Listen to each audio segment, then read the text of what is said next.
د فراه ولایت په شیبکوه ولسوالۍ کې د نږدې 7 میلیون افغانیو په لګښت د څښاک د پاکو اوبو رسولو شبکې د جوړېدو چارې پیل شوې دي. د فراه د کلیو بیارغونې او پراختیا ریاست چارواکي وایي یاده شبکه چې د 40 متره مکعب اوبو د ذخیره کولو وړتیا لري په 2 میاشتو کې به یې چارې بشپړې او ګټې اخیستنې ته وسپارل شي.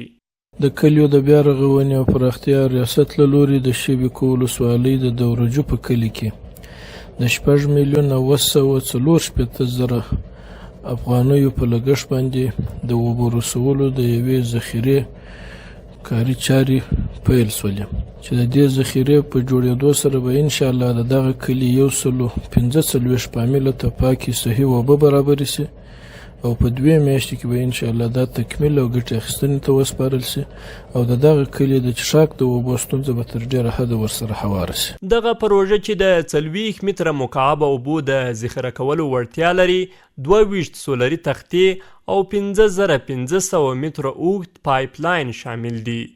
د سیمې اوسیدونکي دغه اقدام ستایي او وایي چې له اوږدې مودې راهیسې د پاکو اوبو له کمښت سره مخ دي. هغوی غوښتنه کوي چې ورته شبکې دي په نورو ولسوالیو کې هم جوړ شي. اشکال زیاد داشته از آب چای ما نمیتونسته بدن، یک مردم فقیر بودن، حتی خونه‌های ما داره که اونا الان خونه خبر که به دیگه جا رفته به خاطر آب.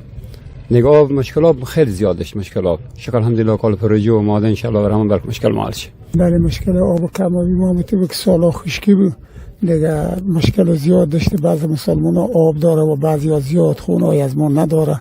آب میره 300-400 متر یا 200 متر یا چند متر بازیزا کم زیاد اینا میره آب خیلی فرغون خیلی دست بر میداره میاره. دیگه خدا رو شکر که یا بر ما توزیشه الحمدلله از خدا و از انجینر صاحب و کلیگ روزی که خدای پاک اونها رو پیروز کنه.